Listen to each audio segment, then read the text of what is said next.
today we're going to talk about 3 watchOS 5 features that we're either going to end up loving or hating.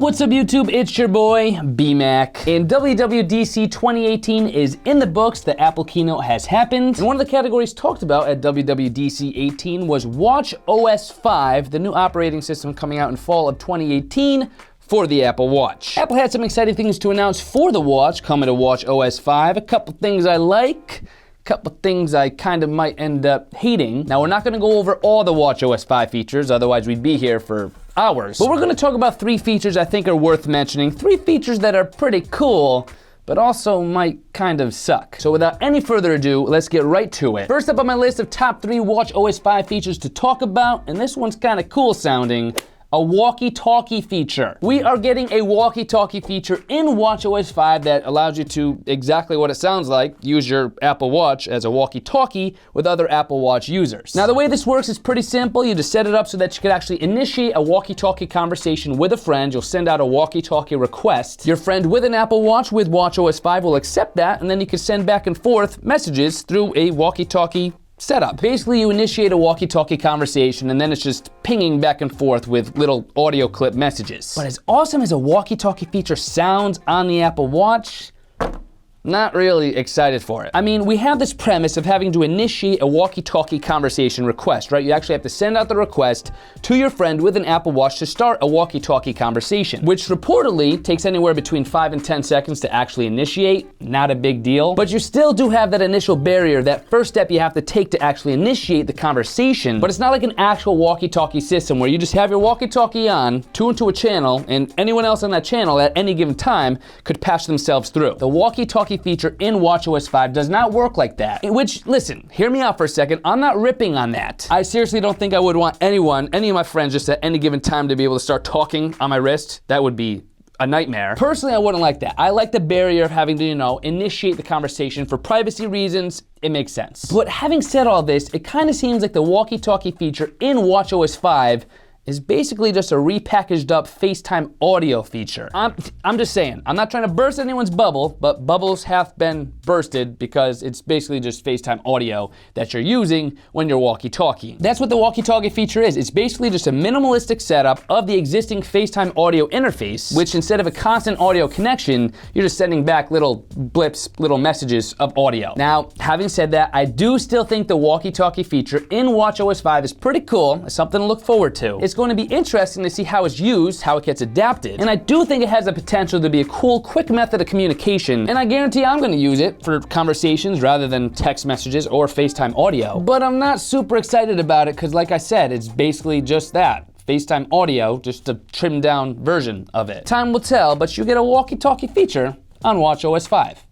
Take it or leave it. Next up, another feature in watchOS 5 that I'm personally super excited about, but a feature that also has the potential to become a feature I absolutely despise. We are getting smarter Siri and better notifications. Now, obviously, a smarter Siri, not something I could hate on. That just wouldn't make sense. How the Siri is actually smarter, however, that's where I have a couple problems, but we'll get into that in just a second. Firstly, with smarter Siri, we're getting Siri integration with some of our favorite Apple Watch apps. What this means is we could actually start using Siri to get more done on our Apple Watch through Siri. We get a little bit more control over how Siri can work for us, how we could use Siri to boost our productivity. And this seems to be like it's going to be most helpful for those of you who use the Siri watch face. I personally don't use the Siri watch face. I'm all about that BMAC color watch face. But if you use the Siri watch face, the Siri watch face is going to get smarter because of the app integration we get with Siri in watchOS 5. So the smarter Siri is, the better, but this goes beyond just a general smarter Siri and a better Siri watch face. With the smarter Siri, we get a new feature on the Apple Watch in watchOS 5 that actually allows you to give a command to Siri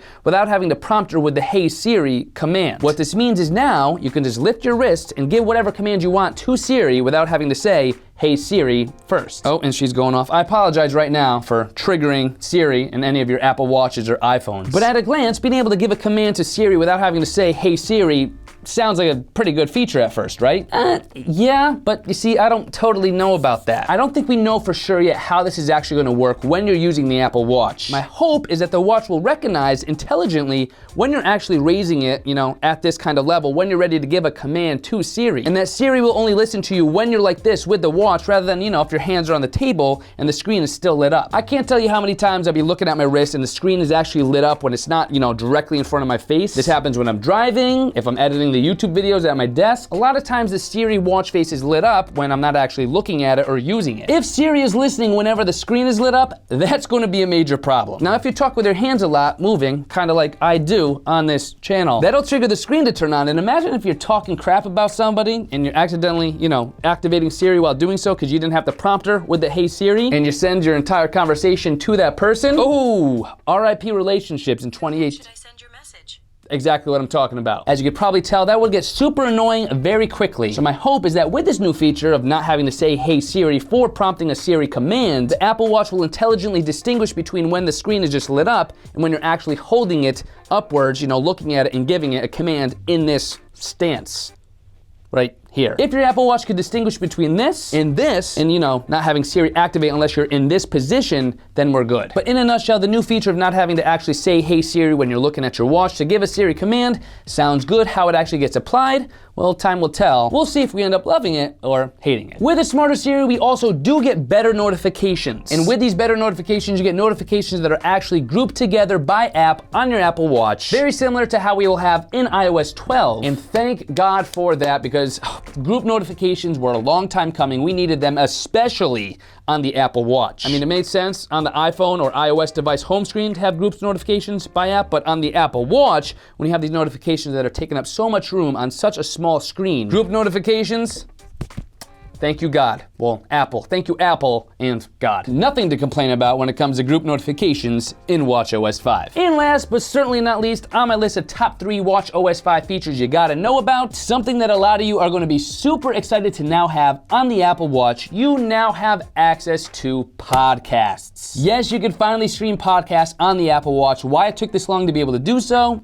Beyond me. Now, granted, I would love to love this feature, but I just don't listen to a whole lot of podcasts. I don't have the time for them, unfortunately. I think most podcasts that I would listen to are upwards of an hour long, and if they were a little bit shorter, between like 10 and 15 minutes, then maybe I'd be a podcast lover, but for the time being, not a huge podcast listener. But for those of you who are podcast lovers, and I know there's a lot of you out there, you will be happy to know that you can now listen to all of your favorite podcasts as long as they're in the Apple Podcast Store on your Apple Watch with watchOS 5. And if you listen to podcasts while you're working out, you can learn as you burn, as Apple says, although I don't understand how anyone would be able to work out while listening to a podcast. I listen to the most insane EDM, head-bumping, dubstep, you name it, crazy EDM music while working out at the gym. In fact, if you heard the music I listen to when working out at the gym, you probably think I should be institutionalized. It's some crazy music, man. So I just need that blood-flowing, crazy head-bopping music. So I don't listen to podcasts at the gym or really any other time for that matter. But podcasts on the Apple Watch, you podcast lovers are going to be happy to know you finally get them. And building on what we said before with a smarter Siri,